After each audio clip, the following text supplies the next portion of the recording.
Hello everybody, how are you today? It's Lynn, the leather bag lady. Happy to be with you to share a few more bags with you today. It's Friday and it's trying to rain out there. Leather bag lady weather report. I just went, well, not just an hour or so ago, I went and did my little bit of exercise and it was trying to rain on me. And I was doing the don't rain right now dance. It was,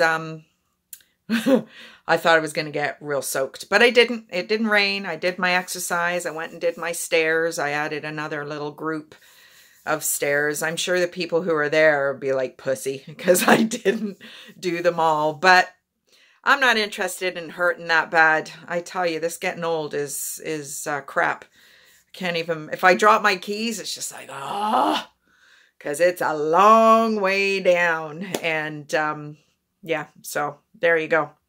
Anyway, got some good bags for you today. A little bit of history as well. I just go through my shelf. I don't cherry pick. Whatever 3 bags are next is what I share with you. So first bag is a company I really, really like. This is a vintage Liz Claiborne. Now, I've spoken about Liz Claiborne in the past. Liz Claiborne was the first female-led company to be in the Fortune 500 grouping. I think it was back in the 70s, 80s. She was a badass businesswoman, and I really like her vintage stuff. Now, this is black on black. Usually there's some gray in there, but there isn't. And it kind of looks gray because it's the little Liz Claiborne triangle is shiny and the black that it's sitting on is not. So that's what makes it look kind of gray. This bag, I don't think this bag's ever been used. It's actually... it's beautiful. It's a small side bag. It has a pocket here. There's your interior, and is there a zippered pocket? Yes, there is a zippered pocket here. Now, normally, Liz Claiborne would have a date stamp on her label, but this one doesn't. But it is very much in keeping with that 1983, 1984 window of bags. And if you've heard me talk about Liz Claiborne in my other videos, her company has gone through a whole procession of ownership. And at one point, the company that owned Liz Claiborne also owned Kate Spade. I don't think that's the same anymore.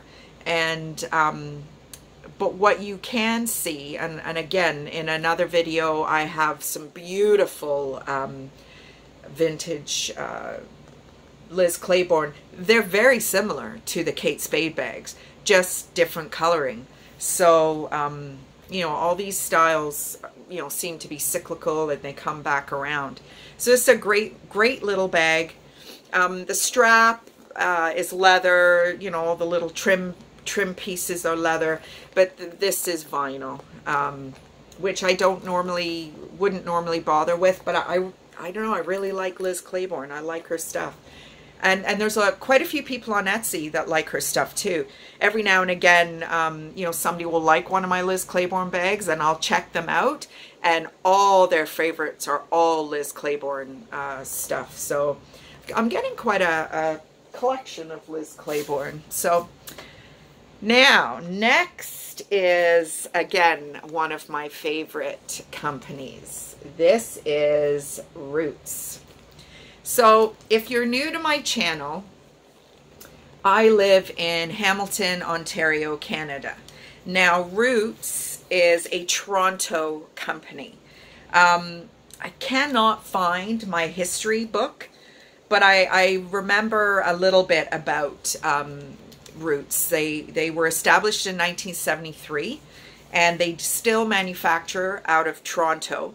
Their first store, I believe, was at Union Station in Toronto. They had one of those little shops inside the I don't know what you want to call it, where you get your tickets and everything.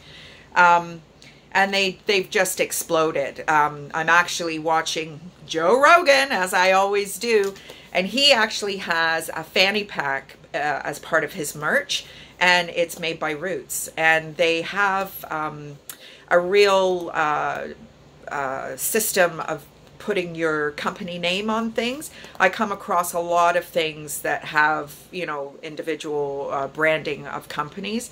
But I just love, this is a real orange. This is probably late 80s, early 90s, and it's all raw leather inside. I just love it.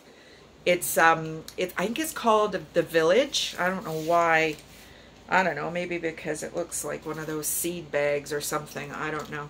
But this is, yeah, this is awesome. Their leather quality is amazing. Love Roots. If I could have a business selling just Roots, I would.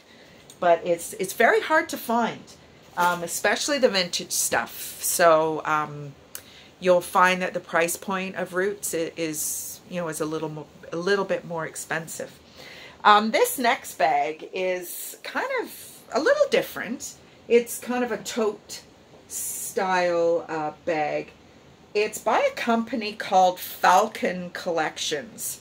I don't know anything about them. I've looked them up, and what I think it might be is one of two things. Either like a motorcycle company or something like the Old Hide House. And if you're from this part of the world, you'll know what the Old Hide House is. It's kind of a specialty leather store. You can go, I think they even do furniture, and it's, you know, like master craftsman kind of thing.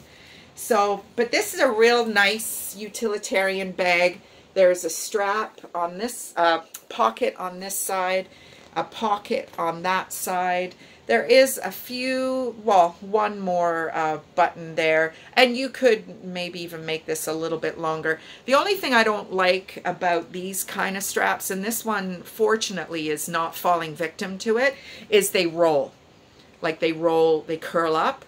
And I've ironed leather straps before, so what I'll do is I'll just put a thin tea towel over it and put it on a relatively low heat, and I just give it an iron, and it straightens them right out. Straps are, you know, a little bit of detailing on the straps, just, you know, kind of gives it a little bit of quality. Inside, there's a lot going on in here. You've got like a little internal wallet, strap, zipper, and it's just got, you know, Falcon Collections. There is some bleed through of glue, I believe. It's not tacky at all, but it looks dirty, but it's not. It's because the bag is, I'd say this bag's probably 80s, if not 80s, 90s for sure. It does have a suspect pocket that maybe is a phone pocket. I'm not sure. So that maybe dates it late 80s, early 90s. Oh, actually, now that I'm looking at it, it looks like it had a central divider and somebody has cut it out, which, to be honest, I would have done the same thing. It doesn't take away from the bag at all. The lining is not ripped because of it that I know of. So yeah, I'll just leave it as it is. I didn't know that, so I'll maybe change the listing and disclose that. Has a zipper across the top, which I know a lot of you ladies like. A nice gusset on the bottom. And yeah, nice leather, nice soft leather. And it's kind of it's showing pretty true to color. Yeah, that's a lot paler than it is. It's quite a bit richer. That's, you know, a true representation of the color. Anyway, so that's my 3 bags for today. Whoop! All over the floor. So hopefully you're going to have a good weekend. I think we're back up to the trailer park tomorrow to do this play structure. I really don't want to go. Secret.